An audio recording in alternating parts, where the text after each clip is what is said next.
Welcome back to the channel, everybody. I am Brian Lee Durfee, author of The Blackest Heart and The Forgetting Moon, both books published by Simon & Schuster Saga Press. Today I'm going to be reviewing Witchy Eye by D.J. Butler.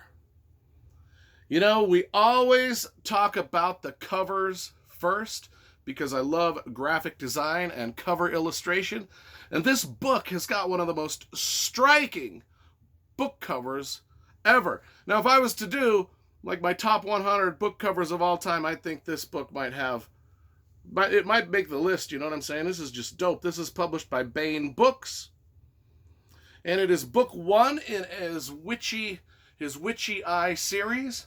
At least I think it's the Witchy Eye series. Let me see what it's called. It's the it's actually the Fight of the Serpent Daughter series. I was way off. Anyway, it's book number Witchy Eye. Book number 2 is Witchy Winter. Ooh, Witchy Winter. Witchy Kingdom. Ooh, Witchy Kingdom. And then The Serpent Daughter, a Witchy War novel. Is it the Witchy War series or the, it's either the Flight of the Serpent Daughter series or the Witchy War series or the Witchy Eye series. Now I'm confused. I should have researched this before I got to Secrets of the Serpent Throne. Oh, this one's the Secrets I don't know. Okay, let's see if we can figure this out. Let's do this one book at a time and figure out what's going on. This is book 1, Witchy Eye. Flight of the Serpent's Daughter. Okay. This is book 2, Witchy Winter.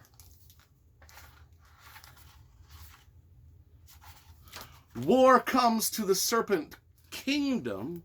By the way, D.J. Butler signed all my novels for me. He is a good friend of mine. Maybe I should have ran this by him before I did the video so I could figure this out. This is book 3, Witchy Kingdom. Secrets of the Serpent Throne.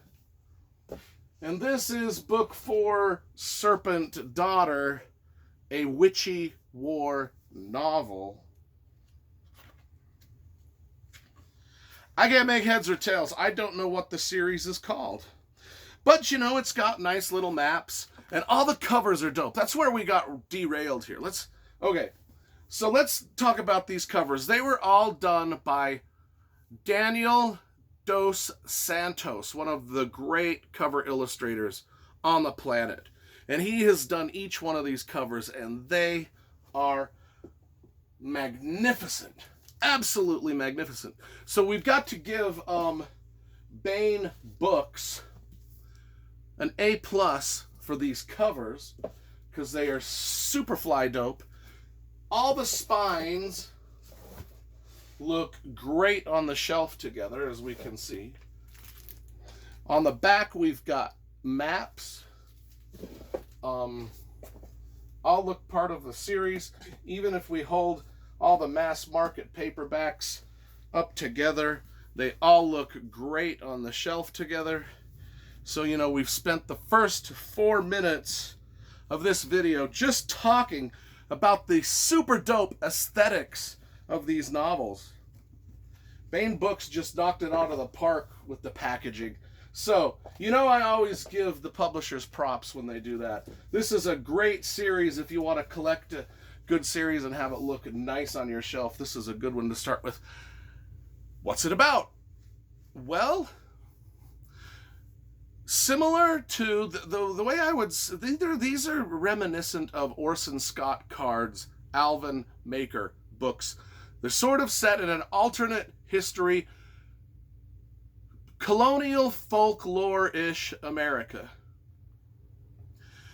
And there's a lot of characters. I mean, These are thick books. These books are all 600-700 pages a piece. So, you know, unlike the Alvin Maker books, which were about 200 to 300 to 400 pages a piece, and there was a lot of sparse language, you know, that Orson Scott Card writes with more sparse language than D.J. Butler. D.J. Butler is much more garrulous and detailed in his storytelling, which I appreciate. Because if you know, my books are very garrulous and detailed, and I dig that kind of thing in writing. These are about, what's an alternate history that includes, you know, wizards, zombies, hillbillies, obscure historical facts about colonial America, about the Appalachian Mountains, about New Orleans. In fact, the story takes place sort of between the Appalachie, as they say in the book, and New Orleans. And it's sort of an orphan coming-of-age tale with our main character, Sarah Calhoun. Yeah, that's her name. And that's kind of like, I think that the best way, because there are a lot of characters in these books. A lot. I mean, a lot of characters. All quirky, all unique. It's like a carnival funhouse of just colonial Appalachie, folklore-ish, carnival-like, hillbilly, weird characters. A lot of them are undead, a lot of them are sorcerers, a lot of them are wizards, a lot of them are young girls with witchy eyes, and magic, folklore. You know, you get what I'm saying. The best way to describe this, though, is because, man, these books are, they're just so, it's just dripping in history. Dripping, dripping, dripping in history. In fact, my friend DJ Butler is that's his thing. That's his thing, is history. Every book he ever writes is steeped in history of wherever he's writing it about.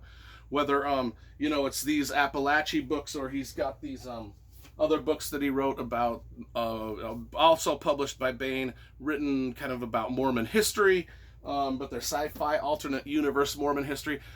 Just dripping with history. So if you like that kind of thing, if you like alternate history books, these are the ones you need to get.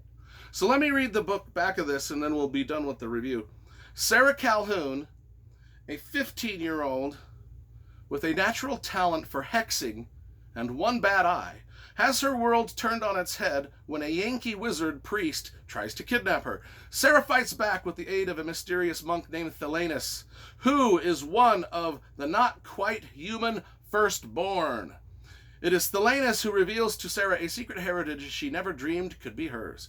Now, in a desperate quest, she is hunted by the Emperor's bodyguard of elite dragoons, as well as by darker things, shape-shifting mockers and undead Lazars.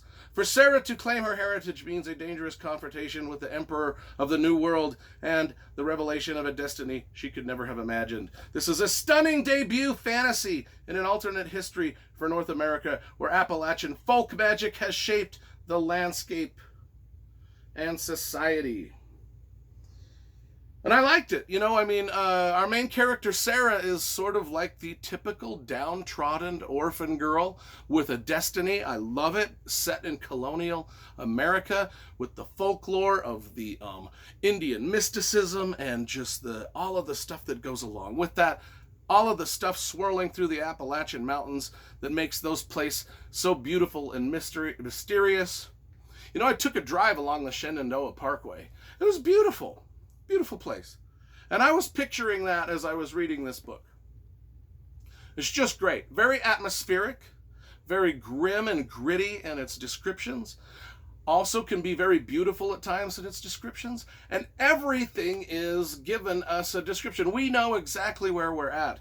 It's America, so all American things are mentioned. The characters do speak in very quirky, southern accent, hillbilly sort of speech, which can read a little bit clunky on the page, so you have to get used to the I could probably give you some examples. I'll let you figure that out for yourself. But anyway, I love these books. These books are great. I've only read the first couple. So we'll be leaving a review for all of them, but Witchy Eye. This gets a solid 8.5 out of 10 for me. And we'll be, like I said, we'll be reviewing the other 4 here. And then I can't quite, I know Dave has told me there's either 5 or 6 books total in the series. He hasn't written, well, he's only written the 4 so far, if my math is correct. 1, 2, 3, and 4. Yes, my math is correct.